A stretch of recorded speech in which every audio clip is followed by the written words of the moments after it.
শেখ হাসিনার সাবেক উপদেষ্টা সালমান এফ রহমান এবং সাবেক আইনমন্ত্রী আনিসুল হককে নিউ মার্কেট থানার হত্যা মামলায় 10 দিন করে রিমান্ড মঞ্জুর করেছে আদালত। এ সময় তাদের বিরুদ্ধে ব্যাপক বিক্ষোভ করে ছাত্র জনতা। এতে অংশ নেয় হাজার হাজার মানুষ এবং আইনজীবী। এ সময় স্লোগানে মুখরিত ছিল পুরো আদালত প্রাঙ্গণ। বিক্ষোভ সামলাতে পুলিশের পাশাপাশি সেনা সদস্যদেরকেও বেগ পেতে হয়। নাজিবুর রহমানকে সঙ্গে নিয়ে নিয়ামুল আজিজ সাদিকের রিপোর্ট।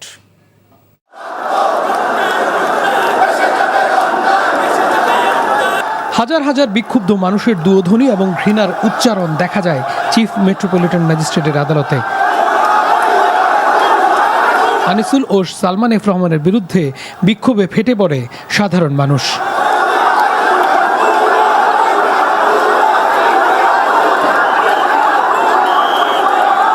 কেউ স্যান্ডেল হাতে, আবার কারো হাতে ডিম, আবার কারো হাতে ঝাড়ু দেখা যায়।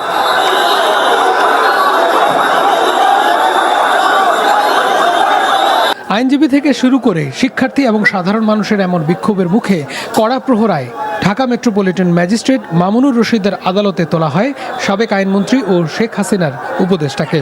তাদের বিরুদ্ধে 10 দিনের পুলিশি জিজ্ঞাসাবাদের আবেদন করেছেন মামলার তদন্তকারী কর্মকর্তা।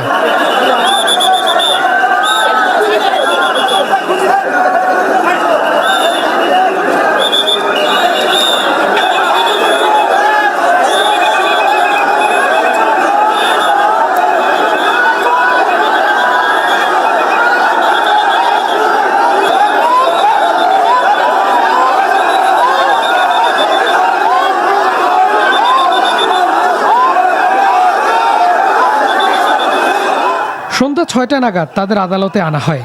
বাদীর আইনজীবীর দাবি, ইচ্ছাকৃতভাবে ছাত্র হত্যার উস্কানি এবং নির্দেশদাতা হিসেবে তাদের 10 দিনের রিমান্ড চাইলে আদালত সন্তুষ্ট হয়ে 10 দিনেরই রিমান্ড দেন। মামলায় একজন কিশোরকে হত্যা করা হয়েছে। ওই কিশোরকে হত্যা করেছে তার পিতা বাদী হয়ে সুনির্দিষ্টভাবে এদের বিরুদ্ধে মামলা করেছে।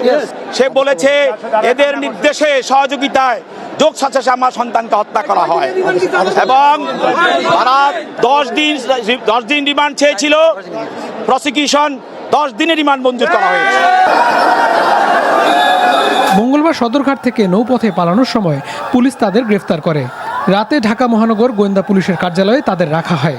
তবে আসামিদের পক্ষে কোনো আইনজীবী আদালতে শুনানি করেননি। Niamul Aziz Sadiq, NTV news, Dhaka. আদালত প্রাঙ্গণে আছেন আমাদের সহকর্মী নাজিবুর রহমান, যাচ্ছি তার কাছে। নাজিব, আদালত প্রাঙ্গণে তো ব্যাপক বিক্ষোভ করেছে ছাত্র জনতা, তো এখনকার পরিবেশ কেমন? রাইসুল, সদ্য বিদায়ী সরকারের 2 প্রভাবশালী নেতার রিমান্ড শুনানি নিয়ে সারা দিনব্যাপী আদালতে যেই বিক্ষোভ প্রদর্শন করেছে আইনজীবী এবং সাধারণ মানুষ, সেটির রেশ কিন্তু এখনও রয়েছে। এই আদালত প্রাঙ্গণের বাইরে কিন্তু এখনও ঝাড়ু হাতে মিছিল করছে অসংখ্য সাধারণ মানুষ।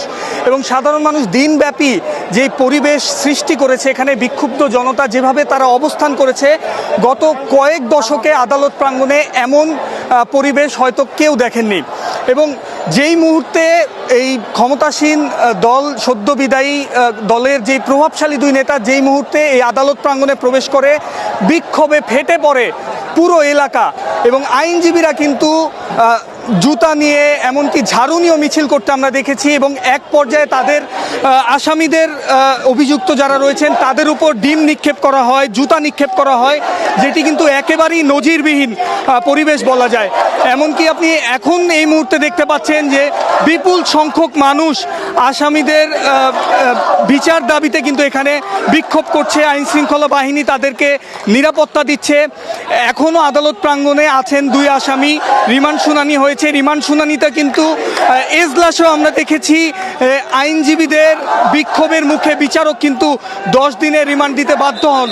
অর্থাৎ এখানে বিচারককে প্রভাবিত ছাড়াও এই পুরো পরিবেশটি কিন্তু বিক্ষোভে ফেটে পড়ে। এবং তাদের যখন নিয়ে যাওয়া হয় রিমান্ড শুনানি শেষে, তখনও কিন্তু তাদের দিকে ডিম ছুঁড়ে মারা হয়, এমনকি জুতা ছুঁড়ে মারা হয়। আইন শৃঙ্খলা বাহিনী সদস্যরা একেবারে হিমশিম খায় তাদের এই পরিবেশ সামাল দিতে।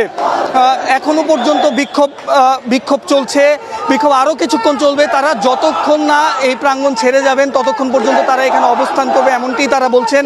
এবং আইনজীবীদের সাথে আমরা কথা বলেছি, তারা যেটি বলছেন 16ই জুলাই যেই হত্যাকাণ্ডে তাদেরকে দায়ী করা হয়েছে সেই হত্যাকাণ্ডে তাদের সুষ্ঠু বিচার তারা দাবি করছেন এবং এই 10 দিনের রিমান্ডে তাদের কাছ থেকে গুরুত্বপূর্ণ তথ্য নিয়ে বাকি যারা রয়েছেন এই হত্যাকাণ্ডের সাথে জড়িত তাদেরও যেন বিচারের আওতায় আনা হয় সে ব্যাপারেও কিন্তু তারা বলছেন। তো সব মিলিয়ে এটি একটি অস্বাভাবিক একটি পরিবেশ, অর্থাৎ এই কয়েক দশকের মধ্যে এরকম পরিবেশ কিন্তু চিফ মেট্রোপলিটন আদালত প্রাঙ্গণে কেউ দেখেনি।